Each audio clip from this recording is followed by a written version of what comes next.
We're joined this morning from Forever 24 JLM Foundation. We're joined by Sheila Kidd and Rhonda Vincent. Ladies, good morning. Good morning. Good to have you with us today. All smiles and dressed for the occasion, right? Yes. All right. Well, Sheila, let's start out with you. You're the executive director. Exactly what is Forever 24 JLM Foundation? The Forever 24 JLM Mathews Memorial Foundation is a foundation. It was formed in memory of my son, Jordan Mathews. He passed away in August of 2019 from a chronic asthma attack. And so, after his passing, the grief was really bad. So I had to find a way to kind of. How old was he? He was 21. He had just turned 21 on July 31st, and he died on August 23rd. And by him being such a lively, active person, he played baseball from the time he was 6 years old all the way up until he passed away. The foundation, what we do, we give back to a lot of sporting baseball clubs. We sponsor kids to go to asthma camps. We also have a day set aside for grieving parents and siblings as well. And so that's basically. So this foundation is how old? 2 years old. So you started this? I started this during the pandemic. Yes. Now, let me ask you this before we go any further. How are you dealing with the loss of your son? I have to take it day by day, just moment by moment. It's hard because I miss him. His presence is missed, and he was a very manable child. He never got into any trouble. He was always helpful. He was loving. Almost seems unfair, doesn't it? I know it does. Yeah. It does. So I just cope with it the best I can.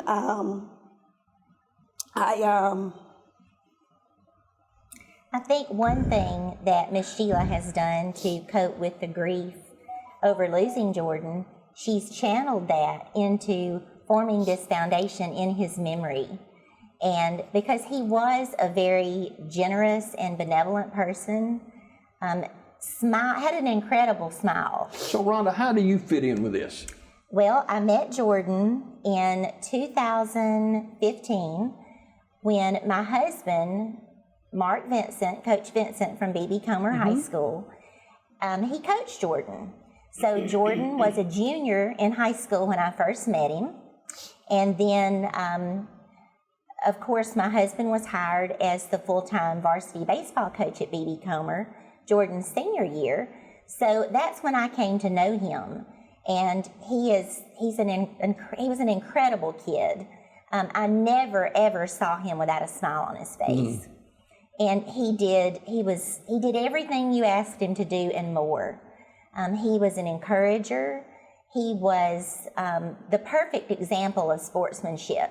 So that's how I came to know Jordan. And then, of course, after he graduated, we followed what he was doing when he went to Monroe College in New York for a couple of years. And then he came back to Tougaloo College in Mississippi, where he was when he passed suddenly.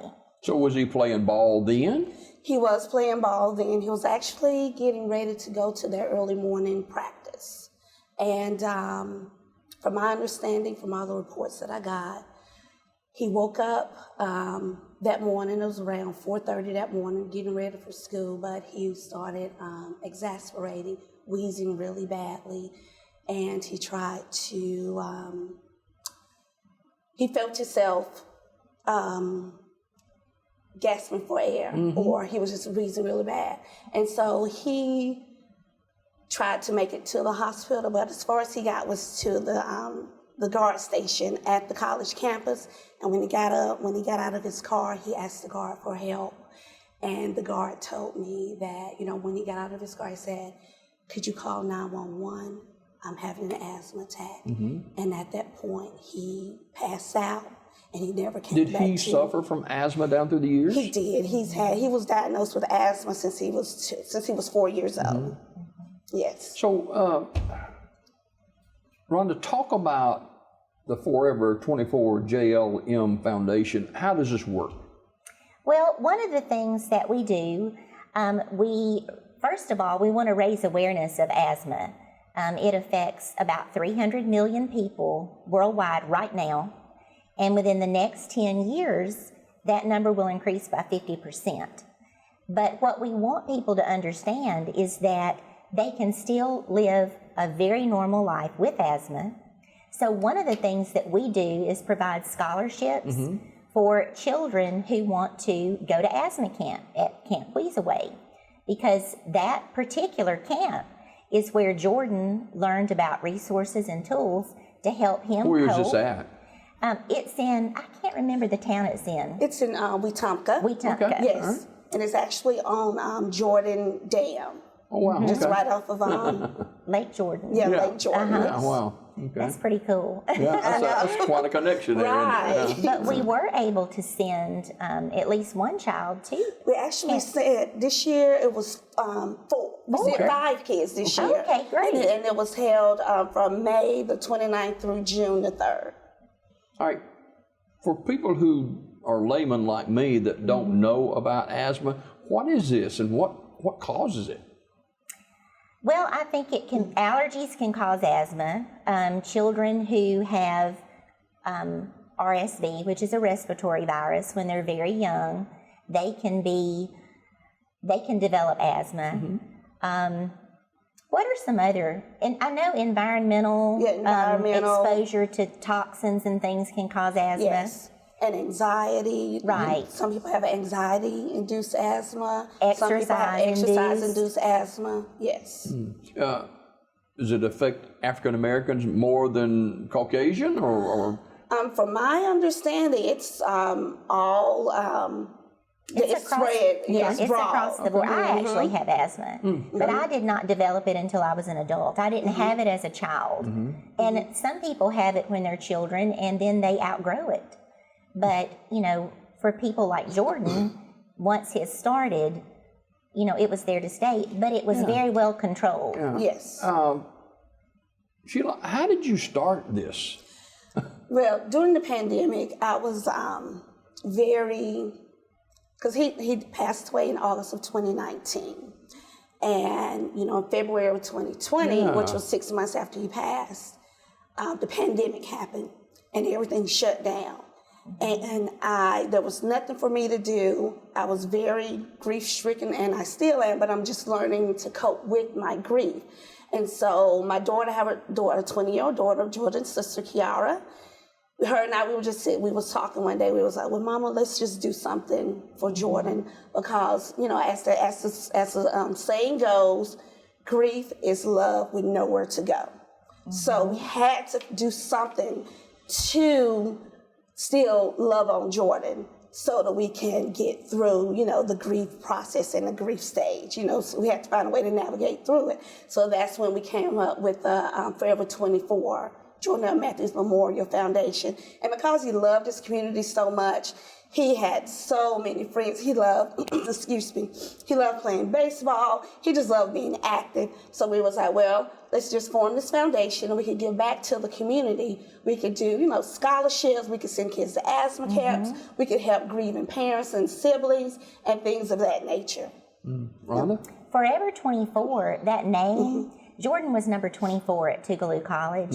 So his teammates coined that phrase, Forever 24. So that's how Miss Sheila adopted the name for the foundation. Right. But we give back to our communities by volunteering, and then we have events throughout the year to raise money to provide educational scholarships, scholarships for asthma camp, monies to local youth organizations to provide equipment, uniforms, and registration fees for students and children who can't otherwise afford those things. So how can people find out more information on the foundation? We have a website. It's www.forever24jlm.org. We also have Facebook, which is Forever 24 JLM Mathews Memorial Foundation. We have Twitter, which is Forever 24 JLM.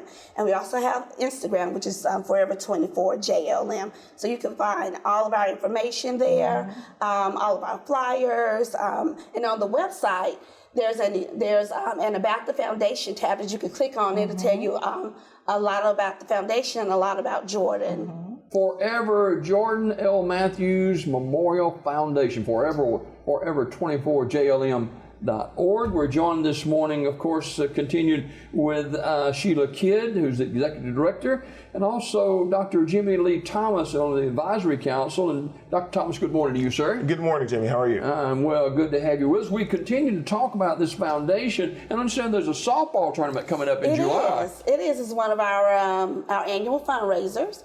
And it's on July 30th, and it's going to be held at the Donald Comer Jr. Complex. It's going to start at 10 o'clock. So we encourage the entire community to come out. We also are encouraging people, if you would like to play in the softball tournament, please contact me or a member of the foundation. We'd be more than happy to sign you up. Also, if you have a softball team and you would like to enter the tournament, please contact us. We will sign you all up. It's just a fun day for family and friends. So everybody just come on out. We'll be happy to have you. I'd like to be a designated hitter, but I'm going to need a designated runner, too. All right.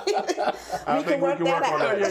There you go. Dr. Thomas, tell us a little bit about how you are involved with the foundation. Yes, sir. Well, I'm serving on the Advisory Council of the Foundation, and I had the opportunity of knowing Jordan from a very young age, as he was a student when I was assistant principal at Comer Elementary School. So I saw Jordan grow up through the years, and as he got into his high school years, he and my son, Jalen, were the best of buds. So either Jordan was over my house or Jalen was down at his house. So I got to see quite a bit of him growing up. And so my role in the foundation is to serve as a support system and to help carry out the work of continuing his legacy. One thing that we say about Jordan is that though Jordan dealt with asthma, which was a very debilitating disease, he lived his life on purpose with a purpose. And so that's what we aspire to do within the organization, is to continue that legacy of living on purpose, in purpose, which is why we sow back into the community and do things in helping young athletes, because Jordan lived life with no limits. And so he continued he gave 100% in everything that he did. Looking back, there were times I could tell that he may not have been feeling the best, but he continued pressed on, and he always had a smile on his face. So he was very resilient. And if we could just coin some of that and put that in today's youth, I think that we're going to be doing a great service. Yeah. Sheila, Jordan knew he had asthma, and he knew what to do when he had an attack. Yes, he did. The morning when he had that attack, it was very hot. And Jordan, with his asthma, sometimes his asthma attacks, they would just come out of nowhere. And so that particular morning, he just didn't make it. Yeah. And when I talked to the head doctor at the hospital, they said, once he passed out at the guard station, that was it. The medics, they tried everything. They tried incubated him. They did CPR. Nothing brought him back. So when that attack happened, he passed on. Unfortunately, he passed on. Dr. Thomas, what were your first thoughts when you learned that Jordan had died? Wow.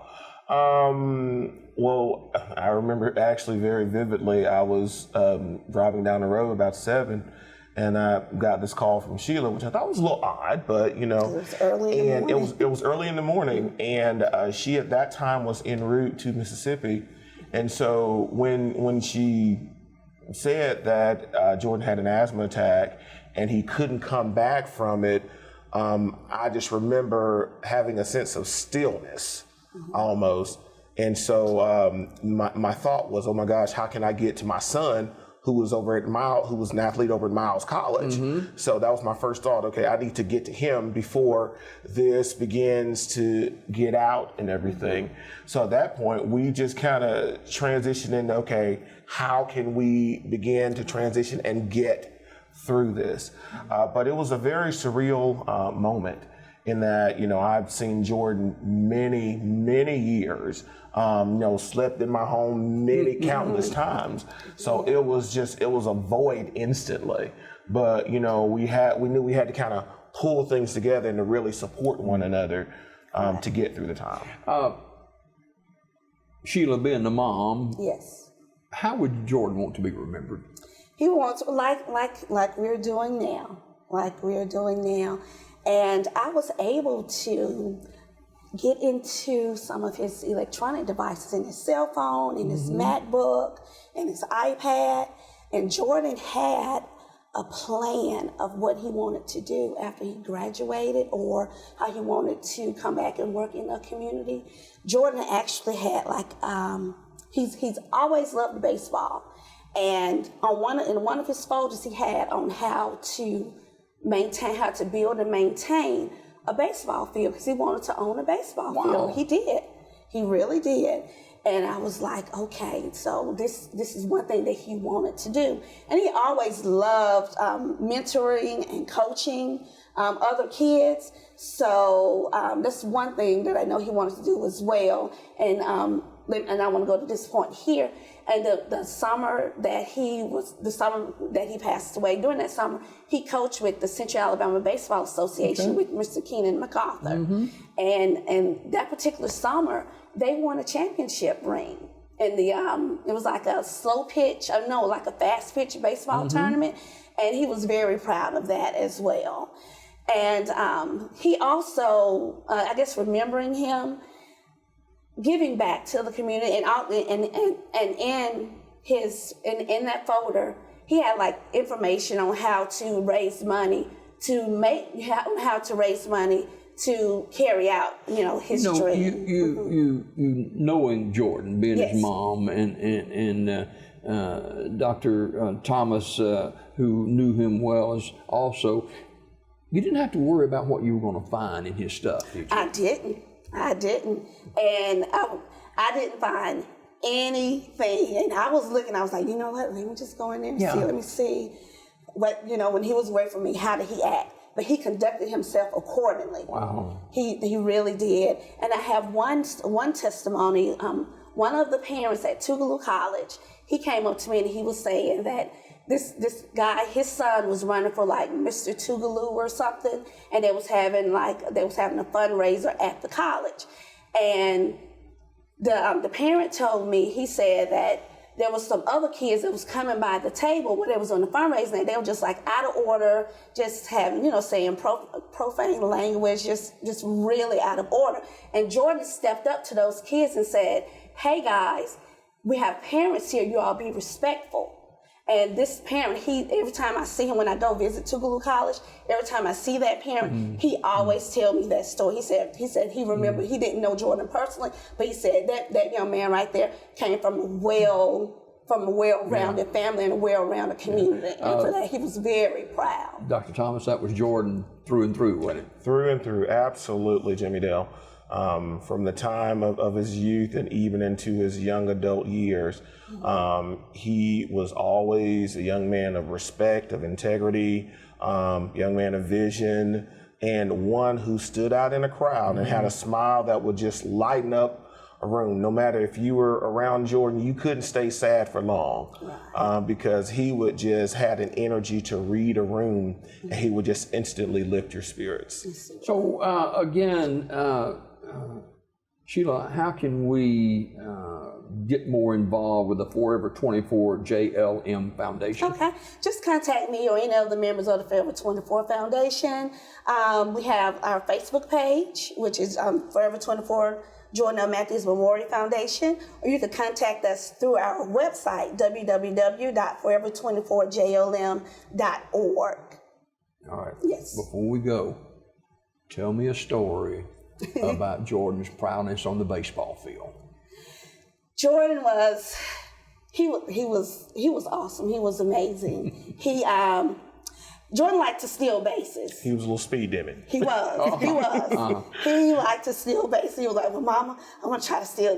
Every day he was like, I'm going to steal such and such bases. And he was so excited because all he wanted, his goal was to, his goal was to always reach home. That's it. He Hey. always wanted to come home. You know what? He always He wanted made to it come home. home. Made it home. He did. He made it home. Absolutely. He did. Yeah, safe and secure. Thank you all for coming today. And what an honor it is to have you. And let's talk again soon, okay? Sure. And I appreciate this opportunity. Thank you for having us, Jimmy Dale. Forever 24 JLM Foundation. Sheila Kidd, the executive director, and Rhonda Vinson, who was with us earlier, the board director, and Jimmy Lee Thomas, advisory council, all with us this morning as we honor Jordan's life, who passed away due to asthma complications. And we want to make sure that we do our part to everybody to know that asthma is very, very serious. And don't forget about the tournament that's coming up too. Well, mention that before we go again. That is the Forever 24 annual softball tournament. This year's theme is One Team, One Dream, because we are all on the same team.